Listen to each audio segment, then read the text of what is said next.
Greatest Generation, 1901 to 1927.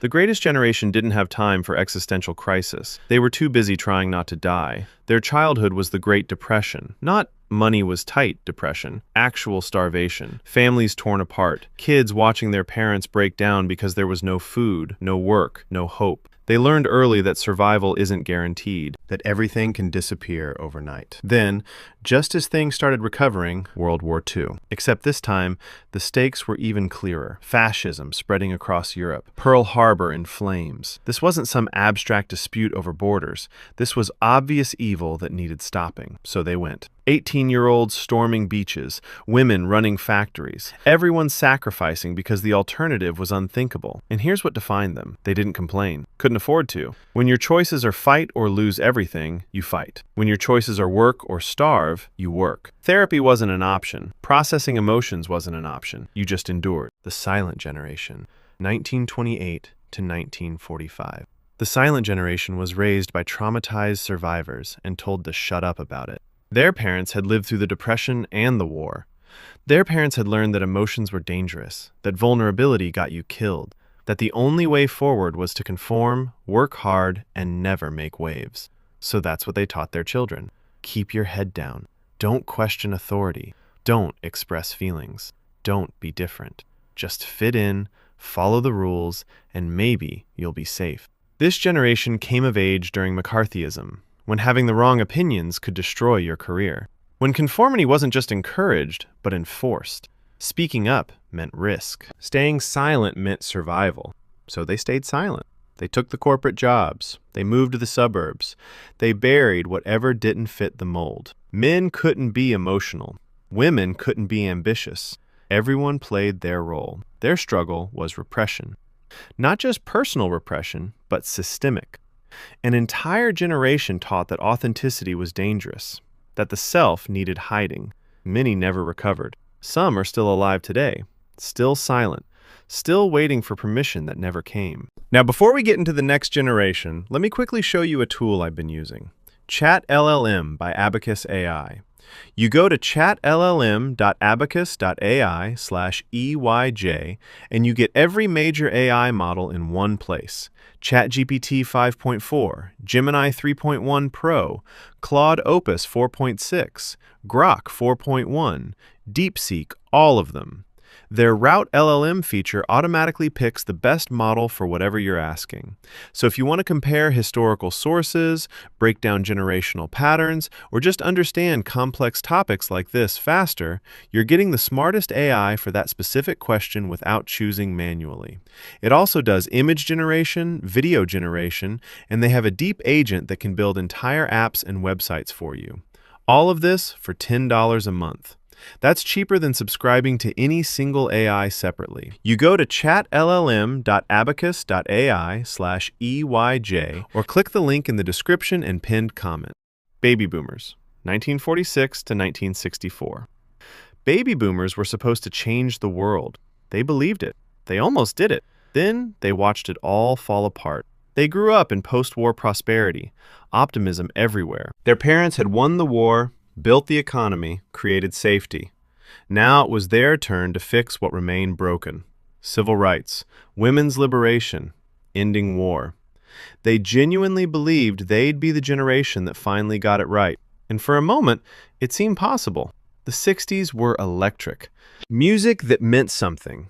Protests that moved nations. A sense that young people could actually reshape society.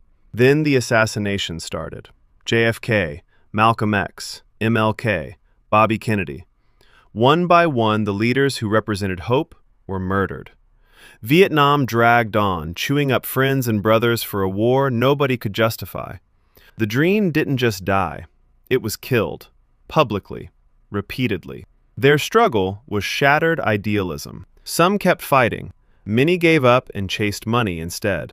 The generation that wanted revolution became the generation that perfected corporate capitalism. Not because they didn't care, because caring had cost too much. Generation X, 1965 to 1980.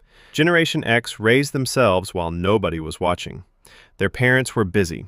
Divorce rates exploded in the 70s and 80s. Suddenly, half of them came from broken homes. The other half had two parents working because one income didn't cut it anymore. Either way, kids came home to empty houses. They're called latchkey kids for a reason. They literally had keys around their necks because nobody was home to let them in. They made their own dinners, did homework alone, figured things out without guidance because guidance wasn't available. Boomers dominated every conversation. Boomers were the main characters of society. Gen X existed in the margins, watching their parents' generation take up all the oxygen while they just tried to survive adolescence unsupervised. This created something specific: independence, a dark sense of humor about everything, because sincerity had already failed their parents' generation. They didn't expect institutions to help them, didn't expect anyone to show up. They'd learned early that you handle your own problems.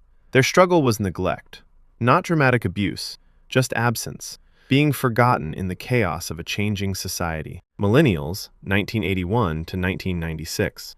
Millennials did everything they were told. That was the trap.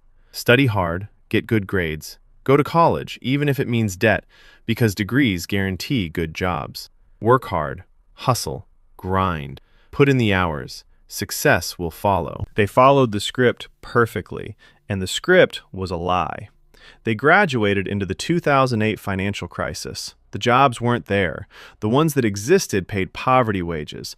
Meanwhile, student debt ballooned. Housing prices exploded. The milestones previous generations took for granted, buying a home, building savings, starting a family, kept sliding further away. And here's what made it worse. They were blamed for their own situation, called lazy by the generations who bought houses at 25 on a single income, told they shouldn't have gotten those degrees by the same people who said degrees were mandatory, mocked for not having what was literally impossible to have. Their struggle was betrayal, not just economic betrayal, psychological. They internalized the rules, believed the promises, did the work, and got nothing. That specific combination creates a unique kind of damage. Not just disappointment, but a fundamental questioning of whether any rules actually mean anything. If doing everything right still leads to failure, what's the point of trying? Generation Z, 1997 to 2012. Generation Z has infinite options and can't choose any of them. They're the first generation raised entirely online. Smartphones before they could read, social media as native language, the entire world accessible from their palms at all times. Sounds like an advantage. It's actually a psychological experiment with no control group. Their brains develop differently, literally. The constant stimulation, the endless scrolling, the dopamine hits every few seconds. Their attention spans were shaped by algorithms designed to be addictive. Focusing on one thing feels almost painful when everything else is one tap away. In comparison, previous generations compared themselves to their neighborhood, maybe their school. Gen Z compares themselves to the entire world. Every success story is visible. Every achievement is public. The highlight reels of millions of people, all suggesting that everyone else has figured it out except you. Their struggle is overstimulation, too much information, too many paths, too many voices saying different things. Decision paralysis is epidemic because every choice means rejecting infinite alternatives. They've never known a world without the noise, so they don't even know what quiet feels like. Some are discovering it. Most are just trying to survive the algorithm. Generation Alpha, 2013 to 2025. Generation Alpha is learning to be human from screens, and the screens aren't good teachers. These are kids who had tablets before they could walk, whose earliest memories include YouTube algorithms serving them endless content, whose social development happened partly or entirely through devices rather than faces. The pandemic accelerated everything. School went online, playdates went online. The already blurry line between digital and physical disappeared entirely for years. And now we're seeing the results. Social skills are atrophying, not slightly, measurably. Teachers report kids who can't make eye contact, can't handle unstructured play, can't navigate basic conflicts because they've never practiced. The muscle you build by being around other humans, the one that teaches you to read faces and handle awkwardness and exist in groups, it needs exercise. They're not getting it. Their struggle is disconnection. Not the kind previous generations felt, the existential loneliness of modern life. Literal disconnection. It's not their fault. They were handed devices by adults who didn't understand the consequences, but they'll carry the effects.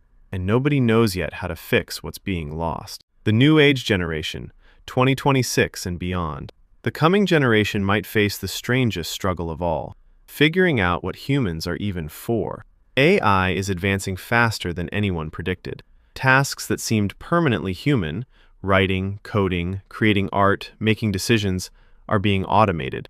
Not replaced badly, replaced well. Sometimes better than humans can do them. Every previous generation had a clear answer to, what should I do with my life? Work, contribute, build something.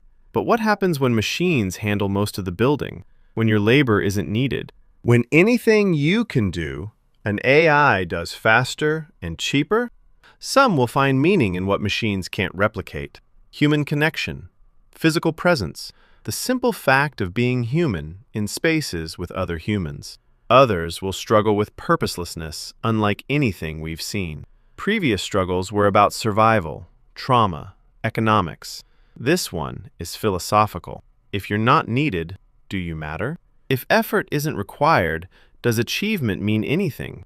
If everything can be generated, is anything authentic? Their struggle is irrelevance. Not being poor or oppressed, being unnecessary. It might be the hardest struggle of all, because there's no obvious enemy to fight, no problem to solve, just a question that might not have an answer. We're about to find out how humans handle a world that doesn't require them.